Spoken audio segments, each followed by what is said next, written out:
আসসালামু আলাইকুম। আশা করছি সবাই ভালো আছেন। ট্যালেন্ট পুল চ্যানেলের পক্ষ থেকে সবাইকে স্বাগত। প্রথম প্রান্তিক মূল্যায়ন 2026 এর পঞ্চম শ্রেণীর গণিত বিষয়ের একটি নমুনা প্রশ্ন ও তার উত্তর নিয়ে আজকে আমরা আলোচনা করব। প্রথম শ্রেণী থেকে পঞ্চম শ্রেণী পর্যন্ত সকল বিষয়ের সকল নমুনা প্রশ্ন উত্তর সহ পাওয়ার জন্য চ্যানেলটি সাবস্ক্রাইব করে পাশে থাকবেন। তাহলে আজকে আমরা দেখব নমুনা প্রশ্ন উত্তর প্রথম প্রান্তিক মূল্যায়ন 2026 শ্রেণী পঞ্চম বিষয় প্রাথমিক গণিত। সময় 2 ঘন্টা 30 মিনিট, পূর্ণমান 70 অর্থাৎ 70 নম্বরের পরীক্ষা হবে। এক দাগে আসবে বহু নির্বাচনী প্রশ্ন। এখানে 10টি প্রশ্ন থাকবে, সবগুলোরই উত্তর করতে হবে। প্রতিটিতে 1 নম্বর করে, 10টির জন্য থাকবে 10 নম্বর। আমি এখানে নীল রং করে দিয়েছি, যেটা উত্তরের অপশনটা যাতে তোমাদের বুঝতে সুবিধা হয়, অর্থাৎ উত্তরগুলো করে দিয়েছি আর কি নীল রং করে। এবং উত্তর কিভাবে লিখতে হয় সেটাও আমি নিজে দেখিয়ে দিব।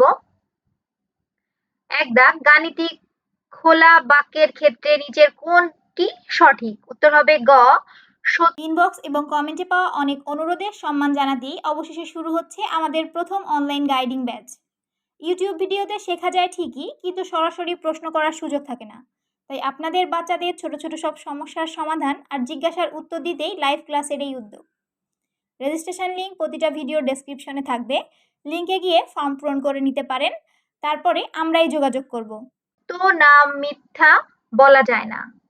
তাহলে উত্তর তোমরা কিভাবে লিখবে দেখো। 1 নং প্রশ্নের উত্তর লিখে 1 লিখে যে অপশনটা উত্তর হবে, ধর গ উত্তর, তাহলে গ লিখে সত্য না মিথ্যা বলা যায় না এটুকু লিখে দিলেই হয়ে যাবে। এবারে 2 এ কি আছে আমরা দেখি। 5 এর গুণিতক নিচের কোনটি? উত্তর হবে ঘ 10। তাহলে 2 দিয়ে ঘ দিয়ে 10 লিখবে। 3 যে চতুর্ভুজের এক জোড়া বাহু সমান্তরাল তাকে কি বলে? উত্তর হবে খ ট্রাপিজিয়াম। 4 99 গুণ 43 কে সহজ পদ্ধতিতে গুণ করতে নিচের কোনটি ব্যবহার করা সুবিধাজনক? উত্তর হবে খ 100 বিয়োগ 1 গুণ 43। 5 36 ভাগ 3 গুণ 4 এর মান কত? উত্তর হবে ক 3। 6 9 ও 12 এর সাধারণ গুণনীয়ক কোনটি? উত্তর হবে খ 3। 7 বর্গের প্রতিটি কোণ কত ডিগ্রি? উত্তর হবে গ 90 ডিগ্রি। 8 একটি খাতার দাম 20 টাকা হলে 100টি খাতার দাম কত? উত্তর হবে খ 2000 টাকা। 9 8 ও 12 এর লসাগু কত? উত্তর হবে খ 24। 10 একটি বক্সে 42টি আপেল আছে, 252টি আপেলের জন্য কয়টি বক্স লাগবে? উত্তর হবে 6টি।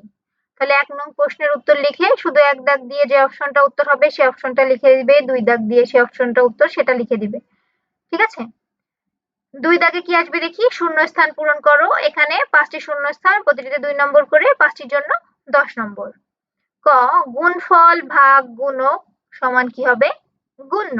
তাহলে কি লিখবে? 2 নং প্রশ্নের উত্তর ক গুণফল ভাগ গুণক সমান গুণ্য।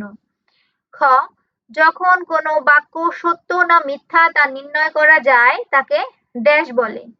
তাকে গাণিতিক বাক্য বলে। গ গসাগু এর পূর্ণরূপ হলো ড্যাশ সাধারণ গুণনীয়ক, হবে গরিষ্ঠ সাধারণ গুণনীয়ক। ঘ আয়তের বিপরীত বাহুগুলো পরস্পর সমান ও সমান্তরাল। তাহলে এখানে লিখবে সমান ও সমান্তরাল। ও 12 এর গুণনীয়ক গুলো হলো 1 2 3 4 6 এবং 12। 3 দাগে আসবে সংক্ষিপ্ত প্রশ্নের উত্তর দাও। এখানে 10টি প্রশ্ন আসবে, সবগুলোর উত্তর লিখতে হবে। প্রতিটিতে 1 নম্বর করে, 10টির জন্য থাকবে 10 নম্বর। 1 গুণক কাকে বলে? আমরা কি লিখবো? 3 নং প্রশ্নের উত্তর 1 যে সংখ্যা দিয়ে গুণ করা হয় তাকে গুণক বলে। 2 এ কি বলেছে? নিঃশেষে বিভাজ্য না হলে ভাজ্য নির্ণয়ের সূত্রটি লেখো। তাহলে আমরা লিখবো ভাজ্য সমান ভাজক গুণ ভাগফল যোগ ভাগশেষ। 3 খোলা বাক্য কাকে বলে? যে বাক্য সত্য না মিথ্যা তা নিশ্চিতভাবে বলা যায় না তাকে খোলা বাক্য বলে। 4 গাণিতিক প্রতীক ব্যবহার করে লেখো ক কে 7 দিয়ে গুণ করলে গুণফল 21 হবে।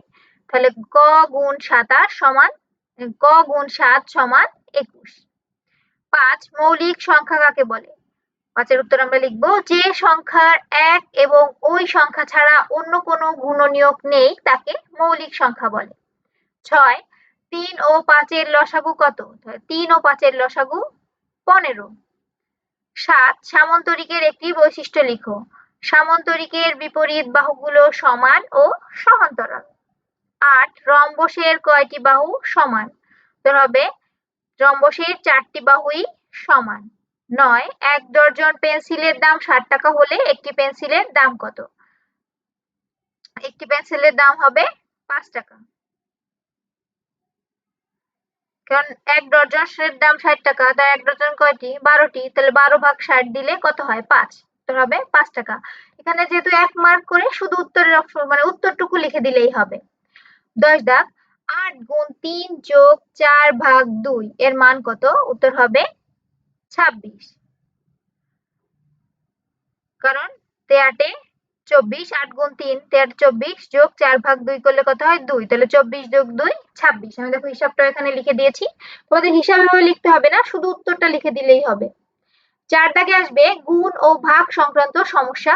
3টি থাকবে, যে কোনো 2টির উত্তর করতে হবে। এখানে প্রতিটিতে 6 নম্বর করে, 2টির জন্য 12 নম্বর। আমি এখানে 3টির উত্তরই করে দিয়েছি। ক একটি কারখানায় প্রতিদিন 325টি শার্ট তৈরি হয়। ওই কারখানায় ফেব্রুয়ারি মাসের 28 দিনে কয়টি শার্ট তৈরি হবে? তাহলে আমরা কি লিখবো? 4 নং প্রশ্নের উত্তর ক। একদিনে তৈরি হয় 325টি শার্ট, 28 দিনে তৈরি হয় 325 গুণ 28টি। গুণ করলে কত হয়? 9100টি শার্ট। উত্তর 9100টি শার্ট। খ একটি বিদ্যালয়ের শিক্ষার্থীদের জন্য 14,400 টাকা বার্ষিক বৃত্তি দেওয়া হয়। যদি 12 জন শিক্ষার্থীকে সমান ভাগে ভাগ করে দেওয়া হয়, প্রত্যেকে কত টাকা পাবে? তাহলে 12 জন শিক্ষার্থী পায় 14,400 টাকা। একজন শিক্ষার্থী পাবে 14,400 ভাগ 12 টাকা। ভাগ করলে হয় 1,200 টাকা, অর্থাৎ 1200 টাকা। উত্তর 1200 টাকা। 3 অর্থাৎ গতে আছে সহজ পদ্ধতিতে গুণ করো। 999 গুণ 75 আর 2 হচ্ছে 101 গুণ 23। তাহলে আমরা কি করব? 999 গুণ 75 সমান 1000 বিয়োগ 1 গুণ 75। তো 1000 রে 75 রে গুণ দিলে হয় 75,000 বিয়োগ 75 রে 1 দিয়ে গুণ করলে হয় 75। তাহলে 75,000 এর থেকে 75 বিয়োগ করলে হয় 74,925। 2 101 গুণ 23, এটাকে আমরা কি করব? 101 যোগ 100 যোগ 1 গুণ 23, অর্থাৎ এই 100টাকে আমরা ভাঙাবো। তাহলে 23 গুণ 100 2300 যোগ 23 একে 23 যোগ করলে হয় 2323। ঠিক আছে? তারপরে 5 দাগ যোগ বিয়োগ গুণ ও ভাগ সংক্রান্ত সমস্যা। এখানে 2টি অঙ্ক থাকবে, যে কোনো একটি করবে, এর জন্য থাকবে 6 নম্বর। আমি 2টির উত্তর করে দিয়েছি দেখো। ক রাজীবের কাছে 5,000 টাকা ছিল, সে 1,000 টাকা দামের 3টি ফুটবল ও 500 টাকা দামের একটি ব্যাগ কিনলো। তার কাছে কত টাকা অবশিষ্ট রইল? গাণিতিক বাক্যে প্রকাশ করে সমাধান করো। তাহলে গাণিতিক বাক্য কত কি হয়? 5,000 টাকা ছিল, 5,000 বিয়োগ 1,000 গুণ 3, এখানে কত হবে? 3,000 যোগ 500। 5,000 বিয়োগ 3,000 আর 500 যোগ করলে হয় 3500। 5,000 বিয়োগ 3500 সমান 1500 টাকা। খ 5টি পেন্সিল ও 2টি কলমের দাম একত্রে 80 টাকা। একটি পেন্সিলের দাম 8 টাকা হলে একটি কলমের দাম কত? তাহলে একটি পেন্সিলের দাম 8 টাকা, 5টি পেন্সিলের দাম হবে 8 গুণ 5 সমান 5 40 টাকা। 2টি কলমের দাম, তাহলে 80 টাকা থেকে 40 টাকা বিয়োগ করলে হচ্ছে 40 টাকা। তো একটি কলমের দাম 40 ভাগ 2 সমান 20 টাকা। 6 দাগে গুণিতক ও গুণনীয়ক সংক্রান্ত সমস্যা। 3টি অঙ্ক থাকবে, তার থেকে 2টি করতে হবে। এখানেও প্রতিটিতে 6 নম্বর করে, 2টির জন্য থাকছে 12 নম্বর।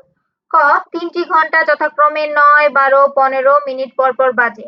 তারা একত্রে দুপুর 12টায় বাজলে পুনরায় কখন বাজবে? তাহলে 6 নং প্রশ্নের উত্তর ক। ঘন্টাগুলো পুনরায় একত্রে বাজার সময় বের করতে হলে 9, 12 ও 15 এর লসাগু নির্ণয় করতে হবে। তাহলে 9 এর গুণনীয়ক 3 গুণ 3 12, 2 গুণ 2 গুণ 3 15 এর 3 গুণ 5। তাহলে 9, 12 এবং 15 এর লসাগু 2 গুণ 2 গুণ 3 গুণ 3 গুণ 5 সমান 180 মিনিট। আমরা জানি 60 মিনিট সমান 1 ঘন্টা। তাহলে 180 মিনিট সমান 3 ঘন্টা। ঘন্টাগুলো একত্রে দুপুর 12টায় বাজলে পুনরায় একত্রে বাজবে 12টার পর থেকে 3 ঘন্টা, তাহলে 12টা যোগ 3 সমান দুপুর 3টায়। পুনরায় দুপুর 3টায় একত্রে বাজবে। খ, একটি আয়তাকার ঘরের মেঝের দৈর্ঘ্য 42 মিটার এবং প্রস্থ 36 মিটার। মেঝেতে বিছানার জন্য বর্গাকারে কার্পেটের এক বাহুর সর্বোচ্চ দৈর্ঘ্য কত হবে? মেঝেতে বিছানোর জন্য বর্গাকার কার্পেটের এক বাহুর সর্বোচ্চ দৈর্ঘ্য হবে 42 এবং 36 এর গসাগু। 42 এর গুণনীয়ক 1, 2, 3, 6, 7, 14, 21, 42। 36 এর গুণনীয়ক 1, 2, 3, 4, 6, 9, 12, 18, 36। এখানে সাধারণ গুণনীয়কগুলোর মধ্যে সবচেয়ে বড় হলো 6, সুতরাং 42 ও 36 এর গসাগু 6। উত্তর, কার্পেটের এক বাহুর সর্বোচ্চ দৈর্ঘ্য হবে 6 মিটার। গদাক 24, 30 ও 36 এর লসাগু এবং গসাগু নির্ণয় করো। 24, 30 ও 36 এর লসাগু ও গসাগু নির্ণয়। 24 এর গুণনীয়ক কি? 2 গুণ 2 গুণ 2 গুণ 3। 30 এর 2 গুণ 2 গুণ 2 গুণ 3 গুণ 5 এবং 36 এর 2 গুণ 2 গুণ 3 গুণ 3। সাধারণ মৌলিক গুণনীয়ক গসাগু হচ্ছে 2 গুণ 3 সমান 6। আর লসাগু হচ্ছে সর্বোচ্চ ঘাত কি কি আছে? 2 গুণ 2 গুণ 2 গুণ 3 গুণ 3 গুণ 5 সমান 360। অর্থাৎ গসাগু হচ্ছে 6, লসাগু হচ্ছে 360। 7 দাগে আসবে জ্যামিতি। দুইটি অংশেরই উত্তর দিতে হবে। দুইটি ক এবং খ দিয়ে দুইটি জ্যামিতি আসবে, দুইটিরই উত্তর করতে হবে। প্রতিটিতে 5 করে, দুটি থাকবে 10 নম্বর।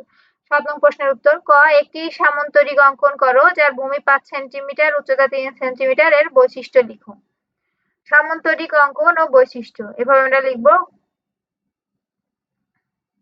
একটা সামন্তরিক তৈরি করবো, অর্থাৎ এই বাহু এবং এই বাহুর সমান হবে এবং এই বাহু এবং এই বাহু সমান। এটা হচ্ছে 5 সেন্টিমিটার আর উচ্চতা হচ্ছে এটা 5 সেন্টিমিটার আর এটা হচ্ছে 3 সেন্টিমিটার। সামান্তরিকের বৈশিষ্ট্য আমরা লিখবো। বিপরীত বাহুগুলো সমান ও সমান্তরাল। বিপরীত কোণগুলো পরস্পর সমান। 3, কর্ণদ্বয় পরস্পর সমদ্বিখণ্ডিত করে। 7 খ, চিত্রসহ সংজ্ঞা। যে কোনো একটি রম্বস, ট্রাপিজিয়াম আঁকো এবং এর পার্থক্য লিখো। তাহলে রম্বস আঁকছি আমরা, দেখো এ বি সি ডি একটি রম্বস এঁকেছি। সংজ্ঞা, যে চতুর্ভুজের 4টি বাহু সমান কিন্তু কোনো কোণই সমকোণ নয়, তাই হচ্ছে রম্বস। আয়ত ও বর্গের একটি প্রধান পার্থক্য। আয়ত শুধু বিপরীত বাহুগুলো সমান এবং বর্গের 4টি বাহুই সমান। তবে সুন্দর করে আঁকবে এবং লিখে দিবে। তো এই হচ্ছে পঞ্চম শ্রেণীর গণিত বিষয়ের একটি নমুনা প্রশ্ন ও উত্তর। আশা করছি এই ভিডিওর মাধ্যমে কিভাবে প্রশ্ন আসবে এবং উত্তর লিখবে সম্পূর্ণ ধারণা পেয়ে গেছো। পঞ্চম শ্রেণীর সকল বিষয়ের নমুনা প্রশ্ন উত্তর সহ পাওয়ার জন্য চ্যানেলটি সাবস্ক্রাইব করে পাশে থাকবে। আজ এই পর্যন্তই। আল্লাহ হাফেজ।